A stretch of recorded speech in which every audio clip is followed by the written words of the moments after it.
The glass doors of the corporate headquarters swung open, and in walked Daniel Hayes, a single dad with nothing but a battered resume, a crumpled suit, and hope in his heart. He hadn't come to beg for charity, he came for a job. Anything to keep his little boy fed and his rent paid. But just beyond the reception desk, he froze. On a sleek white couch in the waiting area sat a little girl, no older than 8, her thin legs wrapped in braces, her hands gripping the wheels of a small pink chair. She stared out the window, a quiet sadness in her eyes. Daniel recognized that look. He'd seen it too many nights in his own son's face after his mother had left. Before he could stop himself, he walked over. "Hi," he said softly. "That's a cool chair. Bet you can race real fast in it, huh?" The girl turned to him, startled at first, but then her lips twitched into a shy smile. "It's not fast.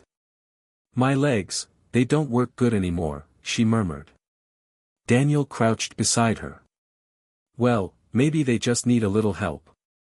Everybody needs a little help sometimes."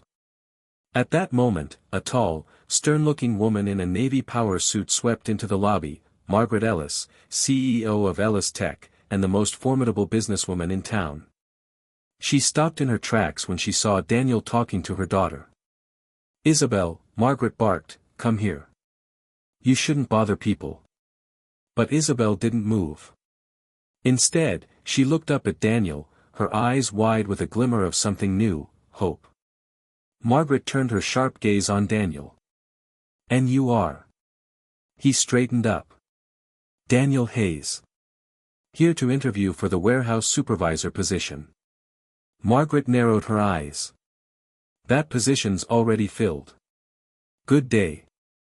Daniel's chest sank, but he managed a polite nod and started to walk away, until Isabel piped up. "Mommy, can he help me walk again?" Margaret froze. It turned out that after a car accident 6 months earlier, Isabel had been paralyzed from the waist down.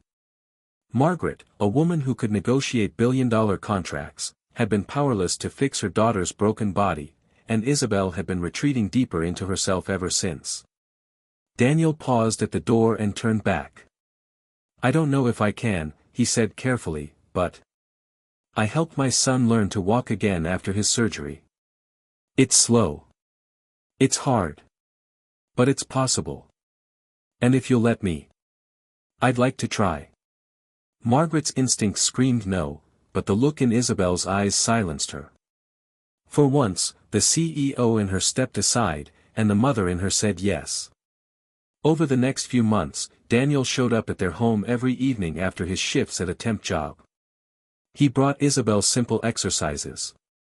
A pair of bright pink sneakers. And, most importantly, endless patience. Some days she cried and wanted to quit. Some days Margaret hovered, impatient and doubtful. But Daniel never faltered. He'd sit on the floor next to Isabel, showing her how to flex her toes. He'd tell stories about how his son had once fallen down 100 times, but got back up 101. He'd cheer her on when she managed to move an inch. One night, when Margaret got home late from work, she stopped in the doorway to Isabel's room and saw them laughing as Daniel held her hands and helped her take 3 shaky steps. Tears blurred her vision. That night, Margaret sat at the kitchen table long after Daniel left. She realized something that had eluded her all her life: sometimes strength isn't about closing deals or never breaking. Sometimes strength is opening your heart to someone else's pain, and walking with them through it. 6 months later, on a crisp autumn morning, the employees of Ellis Tech gathered in the courtyard for the company's annual charity run. Margaret stepped onto the stage to give her opening speech, but the murmurs of the crowd drew her attention behind her. There, walking slowly but steadily across the grass in bright pink sneakers, was Isabel, her little hand clutching Daniel's for balance. The courtyard erupted in cheers. Margaret couldn't hold back her tears as she ran to her daughter, dropping to her knees and wrapping her in the tightest hug. "Mommy," Isabel whispered, smiling through tears of her own. "I told you. I just needed a little help." Margaret looked up at Daniel, who stood there quietly, smiling his humble smile. Thank you, she said hoarsely. But he just shook his head. She did it. I just believed she could. That day, Margaret announced a new company initiative, a foundation in her daughter's name, dedicated to helping children with disabilities get the support they need. And Daniel? He wasn't just given a job, he was offered a leadership role in the foundation. For the first time in years, both of them felt what they thought they'd lost: purpose. In a world where so many walk past without seeing the hurt in others, sometimes it just takes one person to stop, to care, and to say, "Let me help you." Because when you help someone stand again, you both rise.